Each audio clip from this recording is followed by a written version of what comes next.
கோவை ஜீவஜோதி கலை தொடர்பகம் பெருமையுடன் வழங்கும் மாதா தொலைக்காட்சியின் அறம் செய். அன்பான நேயர்களே, மீண்டும் இந்த நிகழ்ச்சியில் உங்களை சந்திக்கிறதுல ரொம்ப மகிழ்ச்சி. அறம் செய் குழந்தை வளர்ப்பில் ஒரு மிக முக்கியமான ஒரு நிகழ்ச்சியாக இருக்கிறது. எண்ணற்ற நேயர்கள் இந்த நிகழ்ச்சியை பார்த்து இந்த குழந்தை வளர்ப்பில் இருக்கிற உளவியல் சார்ந்த விஷயங்கள், அதனுடைய உடல் இயக்க சார்ந்த விஷயங்கள் எல்லாம் நாங்கள் ரொம்ப எங்களுக்கு ஆச்சரியமாக இருக்குது நீங்கள் சொல்கிற விஷயங்கள் அப்படின்னு சொல்லி நிறைய பேர் நேர்லையும் சரி, தொலைபேசியின் வழியாகவும் சரி, இமெயில் வழியாகவும் சரி, கடிதங்கள் வாயிலாகவும் எங்களுக்கு சொல்கிறீங்க. ரொம்ப மகிழ்ச்சி.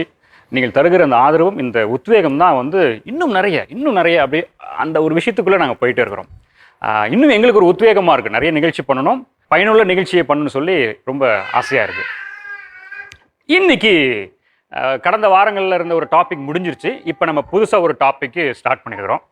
என்ன டாபிக் அப்படின்னா, உங்களுக்கே இப்போ தெரிஞ்சிருக்கும், சைடில் ஒரு சவுண்ட் வந்துகிட்டே இருக்கு. வருதா? ஓகே, பாருங்க, நம்ம செல்ல குட்டீஸ்லாம் வந்திருக்கிறாங்க. டானி கம்மியா ட்ரூ ஓட்டலாம் வாங்க. கமான். எத்தனை மணி அலாரண்டாது? அன்பான நேயர்களே, இது குழந்தைகள் சார்ந்த ஒரு நிகழ்ச்சி. ஏற்கனவே உங்களுக்கு நல்லா தெரியும், அறம் செய்ய அவங்களே சார்ந்து இருக்கிறதான்னு. அதுலேயும் பார்த்தீங்கன்னா இந்த குழந்தைகள், அதாவது தாய்ப்பால் பெற்றுக்கொண்டிருக்கிற குழந்தைகள், என்னது இவங்களை வச்சு என்னப்பா நீ ஷோ பண்ண போறீங்க அப்படின்னு நீங்கள் நினைக்கலாம். ஆனால் குழந்தை வளர்ப்பில் அதிமுக்கியமான நிலையில் இருக்கிற வந்து இந்த குழந்தைகள் தான். கை குழந்தைகள் சொல்லுவோம் இல்லைங்களா, பிறந்து ஒரு 6 மாதத்திற்கு உட்பட்ட இல்லை 8 மாதத்துக்கு உட்பட்ட குழந்தைகள். இந்த குழந்தைங்களுடைய வளர்ப்பில் தாய்ப்பாலூட்டுதல் அது எவ்வளோ முக்கியமாக இருக்குது அப்படின்றத நம்ம தொடர்ந்து வரப்போகிற வாரங்களில் நம்ம பார்க்க போகிறோம்.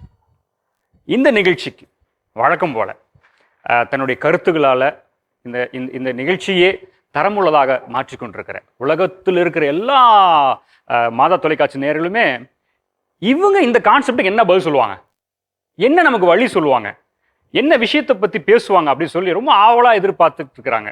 அவங்க வேறு யாருமே இல்லை, உங்களுக்கு நல்லா தெரியும், மாதா தொலைக்காட்சிக்கு மிக மிக மிக பரிச்சயமான ஒரு முகம், ஆளுமை, நம்ம மருத்துவர் திருமதி ஷில்பா டெரன்ஸ் அவர்கள். அவர்களை அன்போடு நாங்கள் வரவேற்கிறோம். தேங்க்யூ. அடுத்ததா இந்த செல்ல குட்டீஸ் என்னுடைய பெற்றோர்கள், அப்பா அம்மா, இன்னும் அவங்களுடைய தாத்தா பாட்டிங்க, தாத்தா இல்லை பாட்டி வருவாங்க.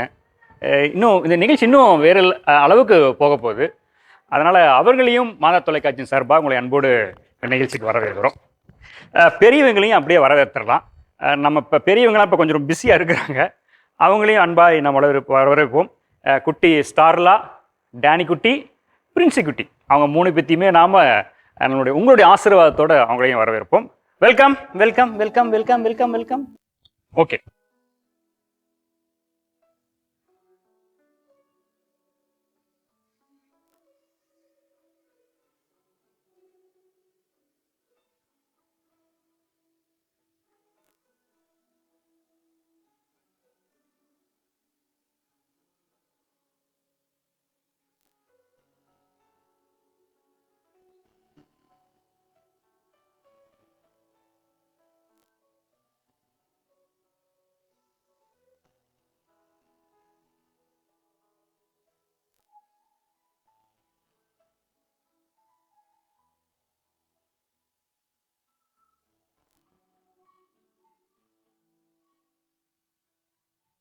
நிகழ்ச்சியினுடைய ஆரம்பத்தில் நான் சொன்ன மாதிரி தான் தாய்ப்பாலூட்டுதல் இது எவ்வளவு முக்கியமான விஷயம் அப்படின்றது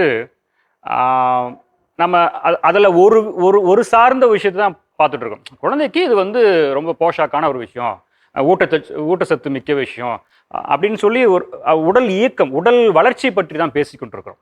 அதை தான் நம்ம உள்வாங்கியிருக்கிறோம். ஆனால் அதையும் தாண்டி அதில் ரொம்ப நிறைய விஷயங்கள் இருக்கிறதா வந்து நம்ம பார்க்க முடிகிறது. அதைத்தான் வந்து நாங்கள் ஒரு தலைப்பாக எடுத்திருக்கிறோம். அதை தான் டாக்டர் வந்து ரொம்ப ஸ்பெசிஃபிக்காக பர்டிகுலராக, இல்லை இதை நம்ம செஞ்சே ஆகணும், இங்கே நிறைய தப்பு நடக்குது, இங்கே நிறைய குறைகள் நடக்குது, இந்த குறை, இந்த ஆரம்ப நிலையில் இருக்கிற இந்த குறை தான் பிற்பாடரோட வளர்ச்சியில் வந்து அது வந்து பிரதிபலிக்கிறது. இட் சீம்ஸ் டு பி, அது ரிஃப்ளெக்ட் ஆகுது. அது எங்கடா இந்த பிரச்சனை வந்துச்சுன்னா இங்கே தான் தாய்ப்பாலூட்டுதல். எனவே அன்பான நேயர்களே, இது ரொம்ப முக்கியமான ஒரு நிகழ்ச்சியாக நாங்கள் நினைக்கிறோம். இந்த வரப்போகிற வாரங்களில் இதை பற்றி தான் நாங்கள் தெளிவாக பேச போகிறோம். நிறைய ஆலோசனைகள் வந்து நம்ம பெற இருக்கிறோம். டாக்டர் அவங்க அழகாக அவங்க வழக்கமாகவே எல்லா டாப்பிக்லையும் அடித்து நவுத்திடுவாங்க. இந்த டாப்பிக்கையும் அவங்க வந்து அவங்களுக்கு ரொம்ப பிடித்தமான ஒரு டாபிக், அன்றாட வாழ்க்கையில் அவங்க பார்க்குற ஒரு டாபிக். ரெண்டாவது இன்னும் ஸ்பெசிஃபிக்காக சொல்லணும்னா, அவங்க இதில் இப்போ ரீசெண்ட்லி அவங்க ட்ரெயின் ஆகிருக்கிறாங்க. அவங்க ஒரு ஸ்பெஷல் கோர்ஸ் முடிச்சிருக்கிறாங்க. ஸோ இப்போ அவங்க வந்து அடுத்த நிலையில் இன்னும் ட்ரைனிங் டு த ட்ரைனர்ஸ் நிறையெல்லாம் கொடுக்கறதுக்கு நிறைய இப்போ அவங்களுக்கு அழைப்பு வந்திருக்கு. ஸோ அவங்க இப்போ வந்து ஃப்ரெஷ்ஷாக ரெடி ஆகுறாங்க. ஐயோ செம்ம டாபிக் நம்ம பண்ணிடலான்னு சொல்லி. So over to the parents, அது முக்கியமாக அம்மாக்கள்கிட்டருந்து ஆரம்பிக்கலாம். அப்படி மைக் எடுத்துங்க. நீங்கள் எங்கேருந்து வரீங்க, உங்களை என்ன பண்ணிட்டு இருக்கீங்க? என் பேர் பிரிசில்லா. நான் ஹவுஸ் ஒய்ஃபாக தான் இருக்கேன். எனக்கு 2 குழந்தைங்க இருக்காங்க. பெரிய அப்படியா? ஆமாம். இவங்க ரெண்டாவது செகண்ட் பேபி. ஓகே. 5 months. அவர் வந்து 6 year boy baby. Boy baby. என்ன பண்றாரு இப்ப? அவர் வந்து இப்போ டே கேர்ல கொண்டு போய் விட்டுட்டு நான் வந்திருக்கேன். நீ ஷூட்டிங் போ, நான் பாத்துக்கிறேன்ட்டானா? ஆமா. Okay okay okay. பாப்பா பேரு? அவங்க பேர் பிரின்சி. எத்தனை month? 5 months. 5 month. Okay good. என்னோட பேர் லாட்டியா. நான் வந்து கணபதியிலேருந்து வரேன். நான் ஆக்சென்ச்சரில் ஒர்க் பண்ணிகிட்ருக்கேன். பாப்பா பேர் வந்து டேனியல் ஜோசப். அவர் பாருங்க அப்படியே அழகாக ரெஸ்ட் ஆகிட்டு உள்ளார போய் அப்படியே அமைதியாக ஒரு வீட்டுக்குள்ள உட்காந்த மாதிரி உட்காந்துருக்கலாம். Good good. எத்தனை நாள் ஆகுது? மாதம்? 10 months. 10 month ஆகிடுச்சு. Okay good, very good. So என் பேர் ஆனி இன்ஃபென்டினா. நான் ஒண்டிப்புதூர்லேருந்து வரோம் நாங்கள். ஸோ பாப்பாவுக்கு இப்போது 9 months ஆகுது. அவள் பேர் ஆட்லின் ஸ்டார்லா. நான் டிபார்ட்மெண்ட் ஆஃப் சர்வேல ஜூனியர் அசிஸ்டண்ட்டாக இருக்கேன். ஒர்க் பண்ணுறீங்க. அப்படியே நீங்கள் சொல்லுங்கள். என் பேர் சிலம்பரசன். நான் வந்து மார்க்கெட்டிங் ஃபீல்டில் ஒர்க் பண்ணிட்டு இருக்கேன். என் பேர் மேக்ஸ்மேன். நான் வந்துட்டு சென்ட்ரல் கவர்மெண்ட்டில் ஒர்க் பண்ணுறேன். சென்ட்ரல் கவர்மெண்ட் ஒர்க் பண்ணுறீங்க. Okay very good, super.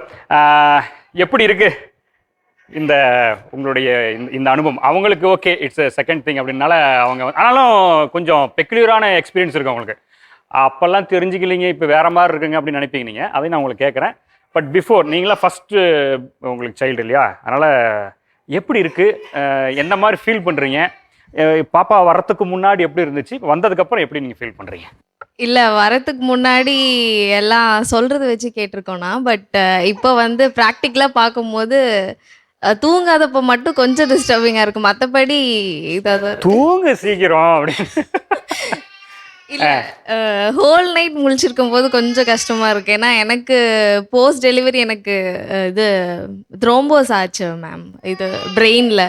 So அதனால் எனக்கு கொஞ்சம் அந்த தூக்கம் முக்கியன்றதுனால கொஞ்சம் டிஃபிகல்ட். அது மட்டும்தான், மற்றபடி எதுவும் பிரச்சனை கிடையாது. நீங்கள் உங்களுக்கு இப்போ பிஃபோர் டெலிவரி உங்களுக்கு ஒரு ஐடியா இருந்திருக்கும்ல about feeding and all that. அது நீங்கள் அந்த பிளான் அப்படியே இருந்துச்சா? உங்களோட ஐடியா அப்படியே was it the same or was it different? No, it wasn't the same. சரி, ஓகே ஓகே. ஆக்சுவலாக பிஃபோர் டெலிவரி ரொம்பவே எக்ஸைட்டிங்காக இருந்துச்சு. லைக் என்கிட்ட யாருமே ரொம்ப பாப்பா வந்து இந்த மாதிரி தான் 20 minutes ஒன்ஸ் ஃபீட் பண்ணணும் எப்போவுமே, அந்த மாதிரியெல்லாம் யாரும் அந்தளவுக்கு சொல்லலை. என்ன சொன்னாங்கன்னா 24 hours 22 hours வரைக்குமே ஒரு பேபி தூங்கணும். நான் நினச்சேன் ஒரு ஸ்ட்ரெச்சாக தூங்குவாங்கன்னு. பட் ஆனால் கடைசியில் பார்த்தா 20 minutes ஒன்ஸ் ஃபீட் பண்ணுறதுக்கு ஏந்திரிச்சு அவங்களோட அந்த தூக்கம் வந்துட்டு பிரேக் ஆகி இருக்கும். நம்மளுக்கு சுத்தமாக தூக்கம் போகுங்கிறது அதுக்கப்புறம் தான் எனக்கு தெரியும். நீங்கள் வந்து நீங்கள் 9 மணிக்கு தூங்கும்போது பாப்பா தூங்கிடும், அப்புறம் எந்திரிச்சு பல்லு விளக்கும் போது அவங்க எந்திரிச்சு பல்லு விளக்க நினைச்சிங்களா நீங்க? அதுக்கு ஆக்சுவலி அவன் வந்து ஒரு 1 hour தூங்குறதே வந்துட்டு ரொம்ப ரேரா இருந்துச்சு. உங்களோட பொறுத்த அளவுக்கு ஸ்லீப்பிங்கிறது நீங்க 22 மணி நேரம் நல்லா தூங்குவாங்க, நாங்களும் நல்லா பால் கொடுத்து தூங்கிக்கலாம் அப்படின்னு நினைச்சிருப்பீங்க. அது ஃபுல்லா பிரேக் ஆயிருச்சு. Okay fine, okay. So 9 months வரைக்குமே நான் கொஞ்சம் கஷ்டப்பட்டேன். ஸோ அதுக்கப்புறம் தான் இவன் வந்து நைட் தூங்கும் போது தான் எனக்கு அந்த நைட் தூக்கங்கிறது கிடைச்சது. கொஞ்சம் டிஃபிகல்ட். 9 month வரைக்கும் கஷ்டப்பட்டாங்க, 10வது அது பழகிச்சு. அப்படி எனக்கு செகண்ட் பேபி, அதனால எனக்கு அனுபவம் அது தெரியும். ஃபர்ஸ்ட் பேபி வந்து ரொம்ப மோசம், விடிஞ்சிரும், தூங்கவே முடியாது. எல்லாம் சொல்லுவாங்க நல்லா ஒரு 1/2 hour ஃபீட் பண்ணிங்கன்னா நல்லா தூங்குவாங்க, அப்போ ப்ராப்ளம் இல்லை அப்படின்பாங்க. நம்ம எவ்வளோ நேரம் ஃபீட் பண்ணாலும் தூங்குற டைமெல்லாம் நம்மளால ஃபிக்ஸ் பண்ண முடியாது. அது அவங்களா வரணும். நம்ம என்ன பண்ணாலும் அவங்க தூங்க மாட்டாங்க. இப்போ வந்து நியர் 2 o'clock ஆகிடும், கொஞ்சம் 2 o'clock, இல்லைன்னா இவங்களும் விடிஞ்சிரும். உங்களுடைய எக்ஸ்பீரியன்ஸ் என்ன இந்த இந்த இந்த காலகட்டத்தில்? அதாவது மதர் வந்து ஃபீட் பண்ணிட்டு இருக்க இந்த நேரத்தில் நீங்கள் என்ன, உங்களுடைய ரோல் என்ன, நீங்கள் என்ன பண்ணுவீங்க? அதெல்லாம் அவங்க வேலைப்பா அப்படின்னுவீங்களா என்ன? மெயின் என்னென்னா அந்த தூக்கம்தான். நம்ம காலையிலேருந்து ஒர்க் பண்ணிட்டு வரோம். இவங்க ஃபீட் பண்ணிட்டுருப்பாங்க, விடிய விடிய முழிச்சிட்டே இருப்பாங்க, நம்மளுக்கும் பார்த்துட்டே இருப்போம். ஒரு பாவமாக இருக்கும். ஆனால் மனசுக்குள்ளே நம்ம எப்படா தூங்குவோம், தூங்கணுமே, ஏன்னா தூங்கினா தான் நாளைக்கு நம்ம போய் ஒர்க் பண்ண முடியும். அது மாதிரி இதுதான். அதில் தான் மற்றபடி வேற எந்த ஹெல்ப்பும் கூட அந்த மாதிரி ஹெல்ப்பு பண்ணுவேன், ஹெல்ப்லாம் பண்ணுவோம். ஆனால் அந்த தூங்குற நேரத்தில் அந்த ஹெல்ப் பண்ணுற மைண்டே வராது நம்மளுக்கு. இப்போ இல்லை. ஃபர்ஸ்ட் பையனுக்கு ஃபஸ்ட் பையனுக்கும் அது மாதிரி தான் இருக்குது. இப்போ வந்து அவங்களே பார்த்துக்கிறாங்க. இப்போ என்ன அவங்க டிஸ்டர்ப் பண்ணுறதே இல்லை. கூப்பிட்டாலும் தூங்கிடுறது, அதெல்லாம் பண்ணி கூப்பிட்றது இல்லை அப்படியா? இல்லை ஏன்னா இவனை அப்போ பையனை பார்க்கணும் பாரு. ஓ அப்பாடா. இவன் என் பக்கத்தில் படுத்துக்குவான், அவங்க பார்த்துக்குவாங்க. அது மாதிரி. ஓகே. வேலைக்கு போயிட்டு வரனால டயர்ட்னஸ் நிறையவே இருக்கும். ஸோ இவங்க வந்துட்டு ஃபீட் பண்ணிட்டு கொடுக்குறப்ப நைட்டு பாப்பாவை தட்டுறதே வந்துட்டு ஒரு 20 மினிட்ஸ் தட்டணும். அது அப்போ பாப்பா ஏப்போ விடுற வரையும் எந்த பாப்பாவை தட்டுவீங்க? சின்ன சின்ன பாப்பா. ஸ்டார்லா ஒன்னையா தட்டுவாங்க அப்பா? சரி விட்டுரு. ஸோ அவங்க சொன்ன மாதிரி ஏற்கனவே அந்த மெடிக்கல் காம்ப்ளிகேஷன் அவங்களுக்கு இருக்கனால அவங்களுக்கு கொஞ்சம் டிஃபிகல்ட்டாக இருக்கும். ஸோ அவங்களுக்கு தூக்கன்றது ரொம்ப முக்கியன்றதுனால நான் ஒரு 2 o'clock வரையும் நான் மேனேஜ் பண்ணுவேன். அதுக்கப்புறம் அவங்க எப்படி மேனேஜ் பண்ணுவீங்க? பாப்பா விளாண்டுட்டு இருந்தால் அது கூடயே இருந்து பார்த்துக்கிட்டு அப்படியே இருப்பேன். இல்லை இப்போ விளையாடுற நேரத்தில் ஓகே. ஓகே. இப்போ பிரின்சிபல் இருக்கார்ல, அந்த மாதிரி ஒன் சைடாக படுத்துட்டு இருக்கிறது அந்த மாதிரி அப்போ என்ன செய்வீங்க? இல்லை நான் கூடயே கையில் படுக்க வச்சுட்டு அந்த மாதிரி கேர் பண்ணிக்கிறது. அதுக்கப்புறம் பார்த்தீங்கன்னா ஏப்போ வரையும் நல்லா தட்டிட்டு அதுக்கப்புறம் அவங்க அம்மாட்ட படுக்க போட்டுருவோம். ஸோ அதுக்கப்புறம் அவங்க அதான் நான் கேட்குறேன், ஏன் பர்டிகுலராக அதை கேட்குறேன் அப்படின்னா, நீங்கள் எப்படி ஹோல்ட் பண்ணி வச்சு இது பண்ணுவீங்க கேட்குறேன் நான். ஹோல்டு இப்படி கையில் வச்சுப்பேன். ஸோ இந்த மாதிரி கையில் வைக்கிறது, இல்லை தலையை கையில் வச்சு அப்படியே படுத்துப்பாங்க பாப்பா. நீங்க ஃபர்ஸ்ட் டைம் ஃபாதர் இல்லைங்களா? ஆமாங்க. சோ உங்களுக்கு நீங்க ஒரு ஒரு ஒரு இன்னும் ஒரு எக்ஸ்பெக்டேஷன் வச்சிருப்பீங்க இல்லைங்களா? டெலிவரி ஆகும்போது கங்க்ராச்சுலேஷன்ஸ் அப்படின்னு சொன்னாங்கல்ல, அதுக்கப்புறம் அந்த ஒரு ஃபர்ஸ்ட் வீக் டு 10 days நீங்க எப்படி ஃபீல் பண்ணீங்க? உங்களுக்கு எப்படி வேர்ல்ட் மாறிச்சு? இல்லை ஐ ஃபெல்ட் ஓவர்வெல்ம்டு. அது ரொம்ப எனக்கு பாப்பா வந்து ரொம்பவே சந்தோஷம்தான். அது எப்படி சொல்கிறேன்னு எனக்கு தெரியல. No words to express that. It was a very great thing. இல்லை என்னன்னா, ஏன் டாக்டர் அதை கேட்குறாங்கன்னா, நமக்கு வந்து குழந்தை பெக்கிறதுக்கு முன்னாடி வந்து நம்மளுடைய டைம்லாம் நம்ம கையில் இருக்கும். ஆமாம். நான் நினச்சா தான் தூங்கலாம், நம்ம எந்த நேரத்தில் எந்திரிச்சிருவோம். ஸோ அதெல்லாம் நமக்கு பிரச்சனை இல்லாமல் இருந்துச்சு. ஆஃப்டர் சைல்ட் பர்த்துக்கு அப்புறம் டைம் சுத்தமாக நீங்கள் அது அப்போ திடீர்னு ஒரு ஒரு ஒரு ஒரு ஒரு உங்களுடைய லைஃப் ஸ்டைலே மாறுது இல்லை? கண்டிப்பாக. இப்போ அவர் சொன்னார் தெரியுங்களா, ஒரு வார்த்தை அழகாக சொன்னார். எனக்கு அவனை பார்த்தா பாவமாக தாங்க இருக்கும், ஆனால் உள்ளுக்குள்ளே எப்படா தூங்குவோன்னு இருக்கும்ல, அதுதான் யதார்த்தமான ஒரு விஷயம். இப்போ அது மாதிரி நான் கேட்குறேன், அதை தான் டாக்டர் கேட்குறாங்க. என்னவா ஃபீல் பண்ணீங்க எக்ஸ்பீரியன்ஸ்? இல்லை ஆக்சுவலி என்னோட எல்லாருக்குமே சந்தோஷம் தான், குழந்தைய பார்த்தோம் சூப்பரான சந்தோஷம் தான். ஆனால் அதுக்கப்புறம் தானே இருக்குது. இல்லை என்னோட டோட்டல் ருட்டீனே வந்துட்டு மாறிடுச்சு. நான் கெரியரில் வந்துட்டு அடுத்த லெவலுக்கு போகணுன்றதுக்காக சில எக்ஸாம் ப்ரிப்பரேஷன்லாம் பண்ணிகிட்டு இருந்தேன். ஸோ இப்போ பார்த்தீங்கன்னா ரீசெண்ட் டைம்ஸில் அது பண்ணவே முடியல. சுத்தமாக அதுக்கு டைமே ஒதுக்க முடியல. ஃபுல்லாக பாப்பா மேலே கேரை அதை பார்த்துக்கணும் அப்படின்ற மாதிரி. அது அழுதாலும் நம்ம ஃபோக்கஸ் வந்துட்டு அங்கே தான் போகுது. ஸோ படிக்க முடியல. ஸோ அந்த மாதிரி டோட்டல் ருட்டீனே வந்துட்டு சேஞ்ச் ஆயிடுச்சு. உங்கள் ரோலுங்கிறதே கம்ப்ளீட்டாக சேஞ்ச் ஆயிடுச்சு. கண்டிப்பாக. ஸோ நான் என்னோட இதுங்கிறது, இப்போ நீங்கள் ஒரு ஃபாதர்ங்கிற ஒரு பிக்சர் வச்சிருப்பீங்க இல்லைங்களா? பிஃபோர் டெலிவரி நீங்கள் நான் இப்படியெல்லாம் பண்ணலாம், இப்படியெல்லாம் நான் பண்ணுவோம், இப்படியெல்லாம் நாங்கள் இது அப்படின்னு நீங்கள் ஒரு ஒரு ஒரு மைண்ட் ஒரு ஃப்ரேம் பண்ணியிருப்பீங்க இல்லைங்களா? அதில் அட்லீஸ்ட் 10% ஆದರೂ உங்களால் பண்ண முடிஞ்சுதா? பண்ணியிருக்கோம். அதுக்கு மேலேயே கூட பண்ணியிருப்பீங்க. ஓகே. என்ன டிஃபிகல்ட்டிஸ் ஃபேஸ் பண்ணீங்க? டிஃபிகல்ட்டிஸ் வந்துட்டு அதை பார்த்துக்கிறது தான் ரொம்ப டிஃபிகல்ட்டாக இருந்துச்சு. ஏன்னா அம்மா வந்துட்டு ஊரில் இருப்பாங்க, இங்கே பாட்டி நான் ஒய்ஃப் இருப்போம். ஸோ மாற்றி மாற்றி பார்த்துப்போம். ஆளுக்கு ஒரு டைம் ஃபிக்ஸ் பண்ணிவிட்டு இந்த டைம் வரையும் நான் பார்த்துக்கிறேன், அதுக்கப்புறம் நான் படுக்க போயிடுறேன். ஏன்னா காலைல ஆஃபீஸ் போகணும். அதுக்கப்புறம் இவங்க வந்துட்டு பார்த்துப்பாங்க, அதுக்கப்புறம் பாட்டி கொஞ்சம் டைம். ஸோ யாரோட தூக்கம் வந்துட்டு மேக்ஸிமம் டிஸ்டர்ப் இல்லாமல், ஏன்னா அடுத்த நாள் எல்லாமே வந்துட்டு ஒர்க் பண்ணணும். வீட்டில் யாரும் இருந்தாலும் சரி, ஆஃபீஸாக இருந்தாலும் சரி. ஸோ அந்த மாதிரி டைம் ஃபிக்ஸ் பண்ணிவிட்டு நாங்கள் இது பண்ணிடுவோம். உங்களோட ரோல் என்னன்னு நினைக்கிறீங்க? டேக்கிங் கேர் சொன்னீங்க, ஸ்லீப் சொன்னீங்க. அதை தவிர ஆஸ் அ ஃபாதர் ஃபர்ஸ்ட் 6 monthsக்கு உங்கள் 2 பேருக்கும் நான் கேட்குறேன், ஃபர்ஸ்ட் 6 monthsக்கு உங்களோட ரோல் என்ன? குழந்தையோட இது பண்ணுறதுல தட்டுறது சொன்னாங்க, அதை தவிர வேற என்ன ரோல் இருக்கு? ஒரு ஃபர்ஸ்ட் 6 months மட்டும் 6 மாசத்துக்கு ஆஸ் அ ஃபாதர் உங்களோட ரோல் என்ன? மெயினாக பார்த்துக்கிறது தான். அவங்கள 2 பேரையும் பார்த்துக்கணும், அவங்களையும் பார்த்துக்கணும், இவங்களையும் பார்த்துக்கணும். என்னென்னா அவங்க சாப்பிட்றப்ப கூட அழுவா. அந்த அந்த அந்த டயத்தில் வந்து அழுதானா அவள் சாப்பிட மாட்டாள். அது மாதிரி விஷயத்தில் நீங்கள் சொன்ன மாதிரி ரொம்ப டிஃபிகல்ட்டாக இருக்கும். அப்புறம் பார்த்துக்கிற விஷயம் இல்லை, அந்த அந்த டைமில் நீங்கள் என்ன செய்வீங்க? நான் நான் நான் வந்து பாப்பாவை எடுத்து ஆ, பார்த்துக்குவேன். அததான் ரொம்ப ரொம்ப அழுவாங்க. அதுவும் கரெக்டாக அவங்க சாப்பிட்றப்ப தான் ரொம்ப அழுவாங்க.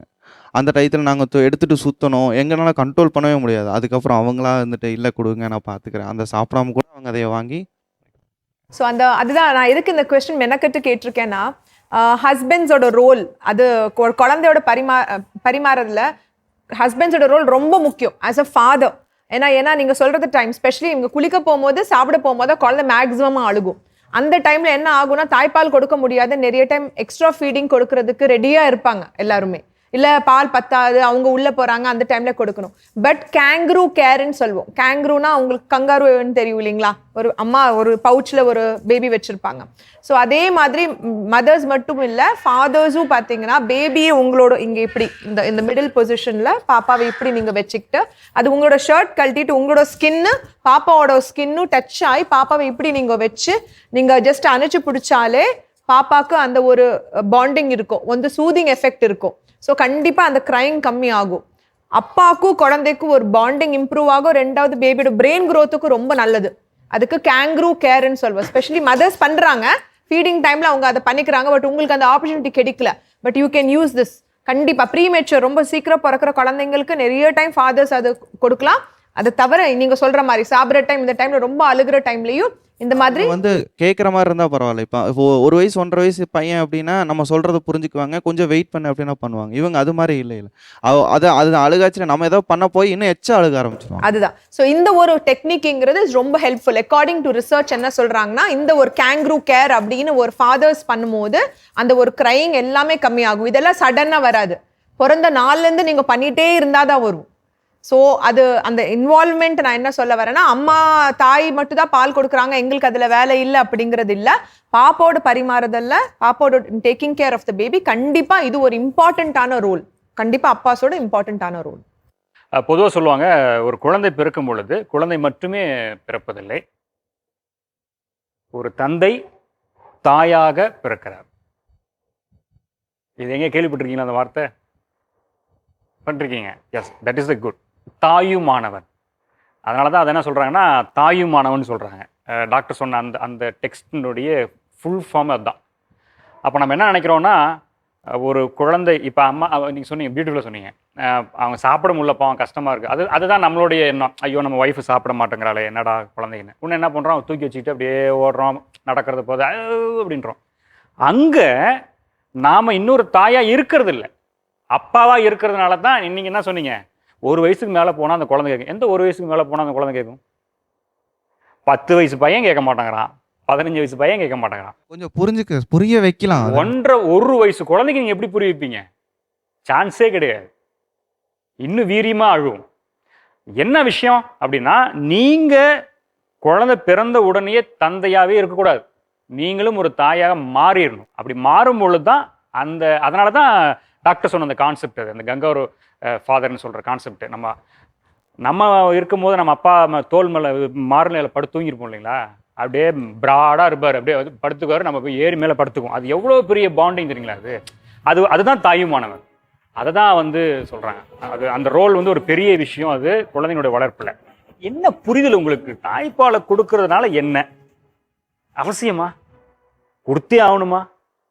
அதுக்கு மாற்று நிறையா இருக்குதே, டின்னா இருக்குதே, ஏன் கொடுத்தா என்ன? இன்னும் போஷாக்கால வரும், என் குழந்தை அப்படியே ஒல்லியாக இருக்காது, புசு புசுல இருக்கும். இப்படியான விஷயங்கள் இருக்கு இல்லைங்களா? நீங்கள் என்ன, வாட் யூ ஃபீல், நீங்கள் என்ன நினைக்கிறீங்க? தாய்ப்பால் தான் ரொம்ப முக்கியம். என்னதான் டின் பால் கொடுத்தாலும் தாய்ப்பாலில் இருக்க அந்த growth, அதோட சக்தி வந்து டின் பாலுக்கு வரவே வராது. என் பையன் பார்த்தீங்கன்னா தள்ளி விட்டா உளுந்துருவான்ற மாதிரி தான் இருப்பான். ஆனால் அவனுக்கு அடிக்கடி சிக்கு வரும். ஆனால் அவன் அந்த சிக்கிலிருந்து அவனை கொண்டு வர்றது வந்து மதர் ஃபீட் மட்டும்தான். மதர் ஃபீட் தான் பண்ண சொல்லுவாங்க, வேறு எதுவுமே கிடையாது. அதில் இருக்க ஒரு ஸ்ட்ரென்த் வந்து வேறு எந்த டின் பாலுக்கும் கிடையாது. அதனால தான் 6 மந்த்துக்கு அப்புறம் தான் நீங்கள் வந்து வாட்டர்லேருந்து எல்லாமே ஸ்டார்ட் பண்ணுங்க அப்படின்னு நம்மக்கிட்ட சொல்லியிருக்காங்க. மதர் ஃபீட் தான் பெஸ்ட் எப்போவுமே. யார் சொல்லியிருக்காங்க? எங்கள் அம்மா, டாக்டர்ஸ் எல்லாரும். அதை விட முக்கியமாக எக்ஸ்பீரியன்ஸ் இருக்குது. நமக்கு கொஞ்சம் சலிப்பு இருக்கும், என்னடா இது கொடுத்துட்டே இருக்கோம், நம்மளால சாப்பிட முடியும். ஆனால் அதையும் தாண்டி அதுதான் பெஸ்ட். நாளைக்கு ஃப்யூச்சரில் உங்களுக்கு வேறு எந்த ஒரு பிரச்சனையும் இல்லாமல் இருக்கிறதுக்கு வந்து மதர் ஃபீட் தான் பெஸ்ட். தாய்ப்பாலுங்கிறது வந்துட்டு எப்படி சொல்லுவாங்கன்னா, நம்ம எண்ணம் தாட் ப்ராசஸ் தான் வந்துட்டு பாப்பாவுக்கு வந்து அது பாலில் வந்து போகும். ஸோ நான் எப்போவுமே ஃபீட் பண்ணும்போது எங்கள் டாடி எப்போவுமே சொல்லுவார், ஃபீட் பண்ணும்போது வேறு எதுவும் பேசாதடா, எதுவும் பார்க்காத, நீ ப்ரேயர் பண்ணு, நீ நல்ல தாட்ஸை கொண்டு வா, அந்த தாட்ஸ் தான் வந்துட்டு பாப்பாவுக்கு வந்து அது போகும், அது ஒரு கேரக்டராக வரும். நான் எவ்வளோ ஹாப்பியாக ஃபீட் பண்ணுறேனோ ஹாப்பினஸ்லேயே வந்து ஃபீட் பண்ணும்போது அதுக்கப்புறம் அந்த அவனோட முகத்தை பார்த்தா ரொம்ப ஹாப்பியாக இருப்பான், என்ஜாய் பண்ணி பாலை குடிப்பான். நான் ரொம்ப அப்செட்டாக, ரொம்ப டயர்டாக அந்த மாதிரியெல்லாம் இருக்கும்போது அது அவன் ஃபேஸில் எனக்கு தெரியும். ஆஃப்டர் ஃபீடிங் வந்துட்டு அவன் ரொம்ப ஒரு மாதிரி இதை பண்ணிகிட்டே இருக்கிறது. ஸோ அது எனக்கு அதுதான் முக்கியம். தின்பாலில் அது கிடைக்காது. ஸோ வைல் ஃபீடிங் நீங்கள் பேச மாட்டீங்க? அது ரொம்ப கஷ்டம். பட் ஆனால் நான் வந்து கொஞ்சம் ட்ரை பண்ணுவேன். ஃபீட் பண்ணும்போது கொஞ்சம் என்னையே தாட் ப்ராசஸ் கொஞ்சம் குட்டாக பாசிட்டிவாக யோசனை. Okay, good. Okay. So first of all வந்து பாண்டிங் நான் சொல்லுவேன். என்னன்னா, இப்போ பாப்பா அழும்போது நம்ம எடுத்து ஃபீட் பண்ணுறப்போ அவள் கம்முன்னு இருப்பா, என்ஜாய் பண்ணி அதை குடிப்பா. நான் ஃபீட் பண்ண ஆரம்பித்தோடனே அவள் கம்முன்னு அதை என்ஜாய் பண்ணி குடிக்கும் போதே, ஓ நான் வந்து பாப்பாவுக்கு என்னால் அவளோட டியர்ஸை கண்ட்ரோல் பண்ண முடியுது அப்படின்ற ஒரு பாண்டிங் ஃபர்ஸ்ட்டு. இன்னொன்று அப்படின்னா, இன்னும் வரைக்குமே இந்த உலகத்திலே பெஸ்ட் இம்யூனிட்டி வந்து பிரெஸ்ட் மில்க் தான், அம்மாவோட இதுதான் அப்படின்னு எனக்கு எங்கள் மம்மி வந்து 2 years வரைக்கும் கொடுத்தாங்க. Though she was a working woman. எனக்கு கொடுத்ததுனால எனக்கு அவங்க இப்போ இல்லாட்டியும் அவங்க எனக்கு சொல்லியிருக்காங்க. அதுதான் எனக்கு நிறையா ஃபீவர், டெங்கு, கோவிட் எல்லாமே வந்திருக்கு. ஸோ எனக்கு அந்த இம்யூனிட்டி இன்ன வரைக்கும் இருக்குன்னு நான் நம்புகிறேன். ஸோ அதனால் எவ்வளோ கஷ்டப்பட்டாலும் எந்திரிச்சு, சிசேரியன் தான் எனக்கு, எந்திரிச்சு உட்காந்து தான் இன்ன வரைக்கும் ஃபீட் பண்ணுறேன். டாக்டர், இப்போ இவங்க எல்லாருமே தங்களுடைய எக்ஸ்பீரியன்ஸை சொன்னாங்க. முதல்ல நம்ம தந்தையர்கள் இருந்த விஷயத்தை வாங்கணும், அடுத்ததாக இவங்க சொன்னாங்க. மோஸ்ட் ப்ராபப்ளி எல்லாருக்குமே அந்த ஒரு புரிதல் இருக்குது எவ்வளோ முக்கியமான விஷயம்னு சொல்லி. ஆனால் அதுலேயும் சில விஷயங்கள் வந்து அவங்க சொன்ன விஷயங்களில், அதுவும் குறிப்பாக இவங்க நடுவில் இருந்தவங்க இவங்க சொன்ன விஷயத்தில் அவங்க பேசக்கூடாது, நான் பேச வேணான்னு சொல்லிட்டாங்க அப்படின்றது இருக்குது. அது எந்த அளவுக்கு அப்படின்றத நீங்கள் சொல்லணும். இதில் ஃபஸ்ட்டு ஸ்டெப் அப்படின்னு நம்ம சொல்கிறதுங்கிறது, தாய்ப்பாலுங்கிறது ரொம்ப ரொம்ப முக்கியம். இட்ஸ் அ கோல்டன் ஸ்டாண்டர்ட் அப்படின்னு சொல்லுவோம். ஃபஸ்ட்டு 6 months தாய்ப்பால் மட்டும்தான், வேறு எதுவுமே கொடுக்கக்கூடாது. நோ தண்ணி, சர்க்கரை தண்ணி, தேன், வேறு எதுவுமே பாப்பாவுக்கு தேவையில்லை. தாய்ப்பால் மட்டும்தான் ஃபஸ்ட்டு 6 months வரைக்கும். 6 மாதத்துக்கு அப்புறம் தான் நம்ம எக்ஸ்ட்ரா, தட் இஸ் கூலோ வேறு ஏதாவது ஆட் பண்ணுறோம். தாய்ப்பால் நீங்கள் எவ்வளோ நாள் கூட கொடுத்துக்கலாம், 2 வருஷம் 2 வருஷத்துக்கு மேலே கூட கொடுத்துக்கலாம், அது உங்களோட சாய்ஸ். பட் 6 மாதம் ஒன்லி பிரெஸ்ட் ஃபீடிங் அப்படின்னு ஃபஸ்ட்டு நாங்கள் சொல்லுவோம். ரெண்டாவது, எப்போ நம்ம ஸ்டார்ட் பண்ணணும், நார்மல் டெலிவரி ஆனாலும் சரி, சிசேரியன் ஆனாலும் சரி, கண்டிப்பாக நீங்கள் ஃபீடிங் ஃபர்ஸ்ட் 1 hour, பிறந்து 1 மணி நேரத்துக்குள்ளேயே கண்டிப்பாக நீங்கள் ஃபர்ஸ்ட் ஃபீடு கொடுக்கணும். நார்மலாக மில்க் செக்ரெட் ஆகிறதுக்கு 2 ரிஃப்ளெக்ஸ் இருக்குது. ஒன்றுங்கிறது ப்ரொலாக்டின் ரிஃப்ளெக்ஸ், ரெண்டாவதுங்கிறது ஆக்சிடோசின் ரிஃப்ளெக்ஸ். ப்ரொலாக்டின் ரிஃப்ளெக்ஸ்னா பாப்பா சப்பதான் பிரெயினில் இருக்கிற ஹைப்போதலாமஸில் போய் அங்கேருந்து பால் சுரக்கணும்னு சொன்னாதான் இங்கேருந்து பால் வரும். That is first reflex. Second ரிஃப்ளெக்ஸுங்கிறது ஆக்சிடோசின் ரிஃப்ளெக்ஸ். அந்த ரிஃப்ளெக்ஸுங்க பால் வந்துடும் பிரெஸ்ட்டுக்கு, பிரெஸ்ட்லேருந்து வெளியே வரணும் இல்லைங்களா, அதுக்கு அந்த ரிஃப்ளெக்ஸ் ரொம்ப முக்கியம். பட் அந்த ரிஃப்ளெக்ஸுங்கிறது ஈஸியாக பிரேக் ஆயிரும். எப்போ பிரேக் ஆகும், மதர் ரொம்ப டென்ஷனாக இருந்தாங்கன்னா, முக்கியமாக எல்லாம் சொன்னாங்க என்ன, தூக்கம் இல்லை. ஓகே, ரெண்டாவது அவங்க கன்ஃபியூஸ் ஆயிடுறாங்க, பெரியவங்க யாரோ ஏதோ சொல்கிறாங்க, ஏதோ பண்ண சொல்கிறாங்க இப்படி அப்படின்னு அவங்க கன்ஃபியூஸ் ஆகி, அவங்க டென்ஷன் ஆகி, அவங்களுக்கு முன்னாடியே வேறு ஏதாவது இஷ்யூஸ் இருந்து இந்த மாதிரி விஷயத்துக்கு அந்த ரிஃப்ளெக்ஸ் கட் ஆயிரும். அப்போது என்ன சொல்லுவாங்க, பாலே வரல டாக்டர்ம்பாங்க. ஆனால் பால் இருக்கும், ஏன்னா சக்ஸ் பண்ணுது பேபி. பட் வெளியே வர்றதுக்கு அந்த ஆக்சிடோசின் ரிஃப்ளெக்ஸ் சரியாக ஒர்க் ஆகலைன்னா இருக்கிற பால் அங்கேருந்து வெளியே வராது. ஸோ கண்டிப்பாக இந்த 2 ரிஃப்ளெக்ஸ் ஒர்க் ஆகணும். அண்ட் கண்டிப்பாக அவங்க ஃபுட்டு நல்லா எடுக்கணும், அந்த மாதிரி விஷயங்கள் எல்லாமே இருக்குது. பட் இது 2 ரிஃப்ளெக்ஸஸ் ரொம்ப ரொம்ப முக்கியம் ஒரு மதருக்கு. இனிஷியல் ஸ்டேஜஸுக்கு அந்த ஃபஸ்ட்டு 6 monthsக்கு தாய்ப்பால் மட்டும்தான், தண்ணி தேவையில்லை. தாய்ப்பாலில் ஃபஸ்ட்டு வர்றது தண்ணி பால், பின்னாடி வர்றது கட்டி பால். அதனால four milk and hind milk அப்படின்னு சொல்லுவோம். அப்போ அந்த பாப்பாவுக்கு விக்கல் வந்தாலும் வேற என்ன வந்தாலும் ஃபர்ஸ்ட் நீங்கள் பிரெஸ்ட்டுக்கு எடுத்தாலும் வர்றது தண்ணி பால். ஸோ அந்த தாகம் எல்லாமே கண்டிப்பாக அந்த மில்கில் அது போதும் பேபிக்கு.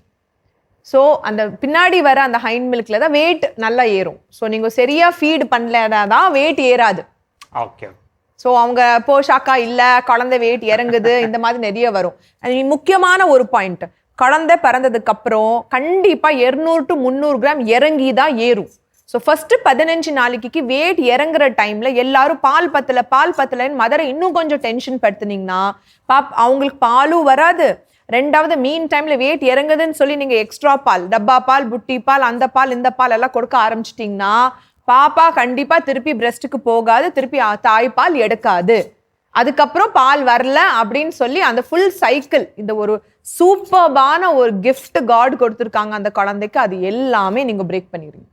அதனால தயவு செய்து இந்த மாதிரி கன்ஃபியூஷன்ஸ் கிரியேட் பண்ணாதீங்க. ஃபர்ஸ்ட் 1 ஹவர்க்குள்ள மதர் கிட்ட பேபியை கண்டிப்பா சக் பண்ண வைங்க. மதரை ஹாப்பியா வச்சுக்குங்க.